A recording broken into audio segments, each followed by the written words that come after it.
One of the scholars, when he talked about awliya, wali, or coming from wala, is to take someone close, sharing all the secrets, and trusting him to the fullest degree as one would trust himself. And finally, to love him.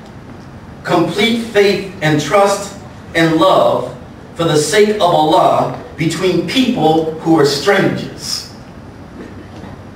And so if we are a wali of each other, we're the awliya of each other.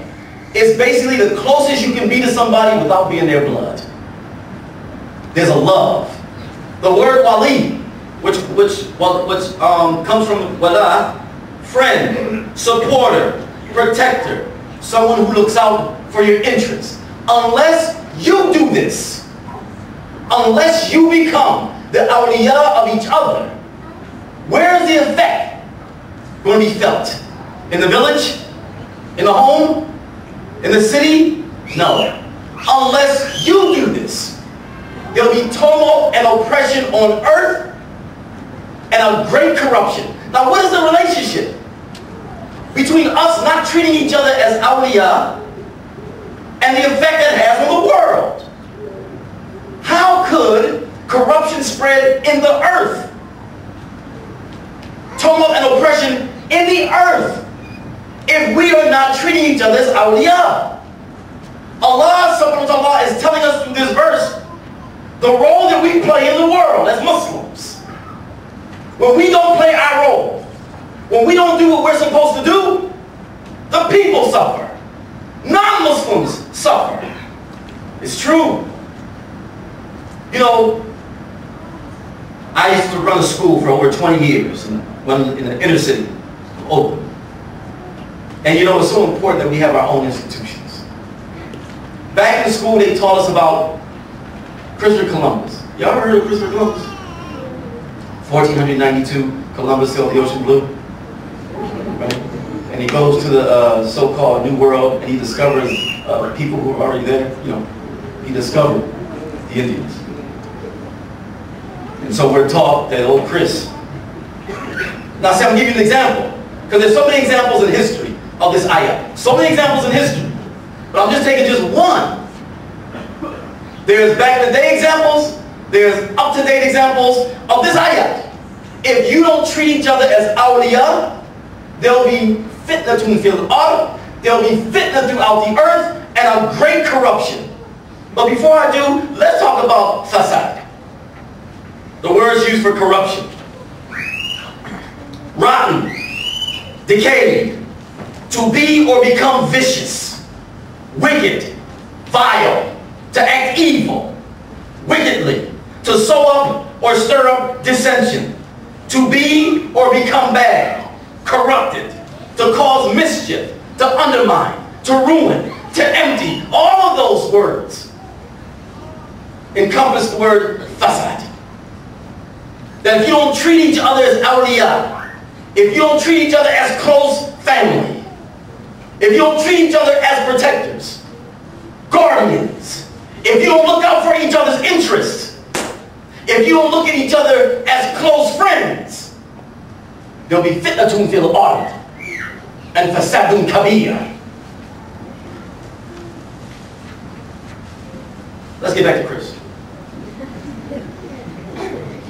October 1492, Columbus sailed the ocean blue. That's what they taught us in school. Their schools.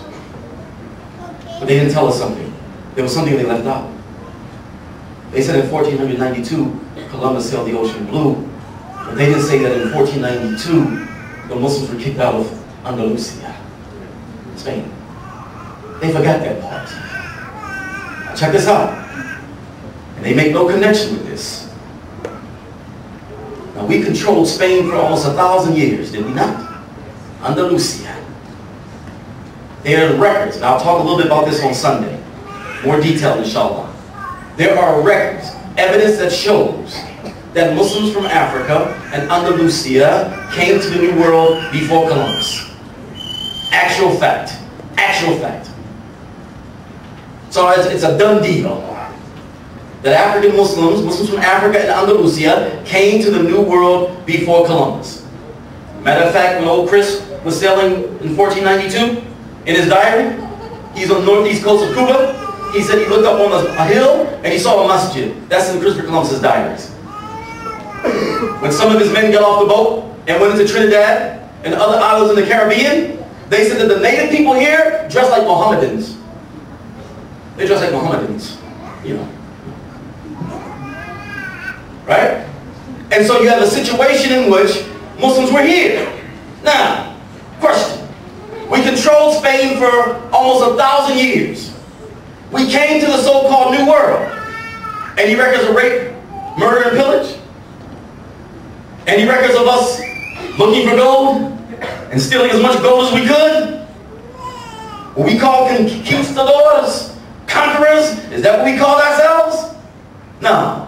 We interacted with the people. We interacted with the people. We lived in peace. Almost 1,000 years. When you talk to Native Americans, so-called Indians, do you know when they tell you when their Holocaust began? In the year 1492. That's what they'll say. They'll say the genocide began on us in 1492. Now, here we are in Spain, almost 1,000 years. We go into the New World, so-called. Everything's cool. We get kicked out of Spain in 1492. Why did we get kicked out of Spain? Because we weren't treating each other as awliya. We get kicked out of Spain in 1492. What happens after that? After we got kicked out of Spain, the genocide of the Native Americans began. After we got kicked out of Spain, the Aztec civilization was destroyed, early 1500s. Inca civilization destroyed, early 1500s. The earliest records of African slaves being brought to the so-called New World as slaves was 1500. As soon as we got kicked out of Andalusia, the native people of the Americas were subjected to a genocide. When we got kicked out, the Europeans really took off with the African slave trade after we got kicked out. And so what does that tell you? As a result of us not treating each other as we're supposed to treat each other, native people who are not Muslims suffered as a result. As a result of us not treating each other the way we're supposed to treat each other in Andalusia, Africans on the African continent, Muslims and non-Muslims, suffered as a result. The interest of people in the world, their interest is tied into ours. The way that you can tell the condition of the world is by looking at the condition of Muslims. If the Muslims are in good condition, the world won't be in good condition.